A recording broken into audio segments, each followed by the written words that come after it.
Pemirsa, kembali Anda menyaksikan spesial report persidangan Dahlan Iskan bersama saya Gede Satria. Baru saja kita saksikan sidang kasus korupsi penjualan aset Pemprov Jawa Timur dengan terdakwa Dahlan Iskan. Sidang hari ini beragendakan dengan mendengar putusan selah hakim dan hasil itu menolak atau menerima nota keberatan Dahlan Iskan. Dan hasilnya majelis hakim ternyata menolak semua eksepsi atau nota keberatan Dahlan Iskan. Kita akan saksikan kembali potongan jalannya sidang berikut ini. Pidana yang didakwakan dengan menyebutkan waktu dan tempat tindak pidana itu dilakukan.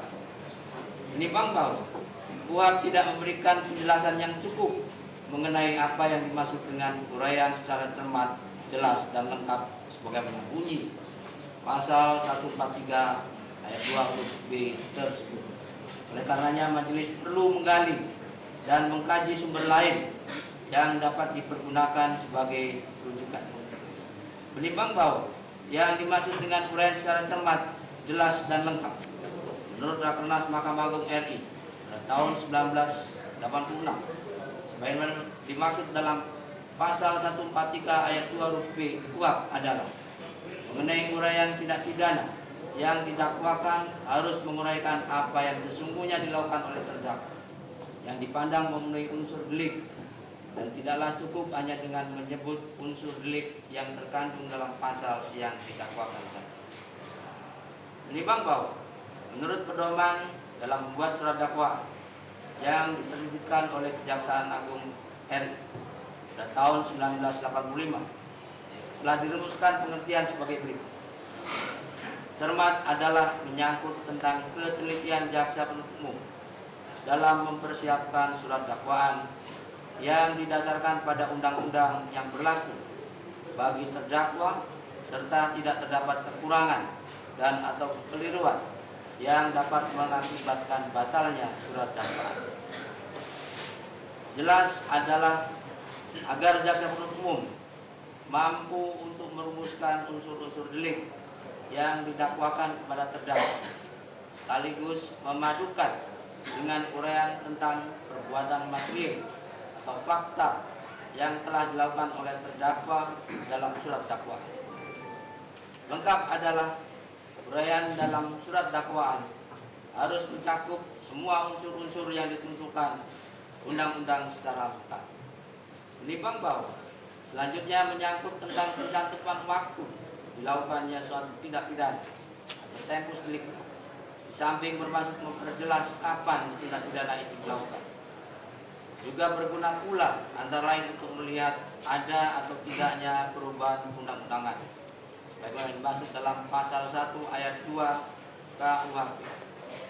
Usia pelaku apakah dewasa atau belum sesuai dengan pasal 45 KUHP, dan juga tentang kadaluarsa persuari berdasarkan pasal 78 sampai dengan 82 KUHP, serta berguna juga untuk ketentuan residif sesuai dengan ketentuan pasal 486 sampai dengan 488 KUHP.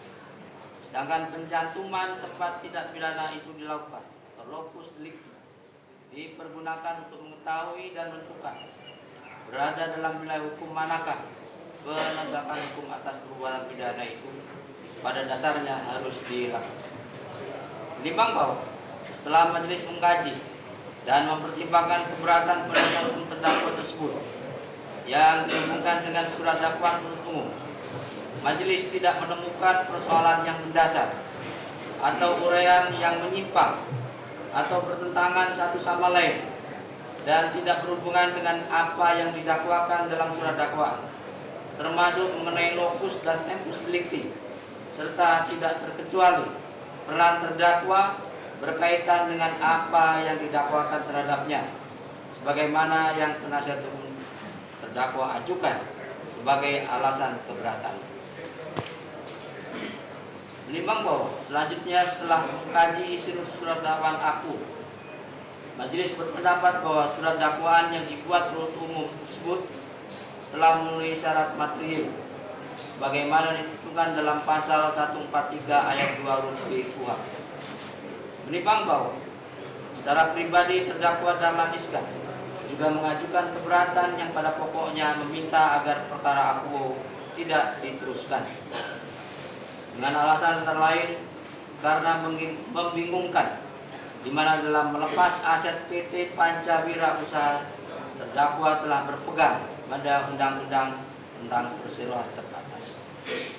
Menimbang bahwa keberatan terdakwa tersebut menurut majelis telah memasuki materi pokok perkara yang memerlukan adanya pembuktian, bahwa oleh karenanya sekali lagi majelis mempersilahkan terdakwa untuk membuktikan apa yang didalilkannya tersebut pada saatnya nanti.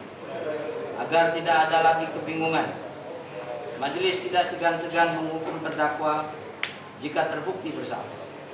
Dan sebaliknya, majelis juga tidak akan ragu membebaskan terdakwa jika memang tidak terbukti bersalah.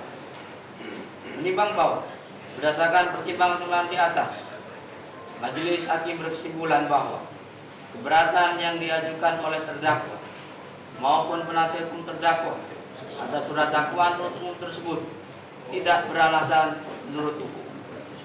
Menimbang bahwa demikian pula terhadap keberatan-keberatan selebihnya, majelis menilai telah memasuki pokok perkara sehingga harus dinyatakan tidak dapat diterima seluruhnya. Menimbang bahwa oleh karena keberatan terdakwa dan penasihat hukum terdakwa telah dinyatakan tidak dapat diterima untuk seluruhnya, maka surat dakwaan jaksa penuntut umum pada Kejaksaan Negeri Surabaya nomor register perkara PDS 40-10-FT1-11/2016 tanggal 18 November 2016 yang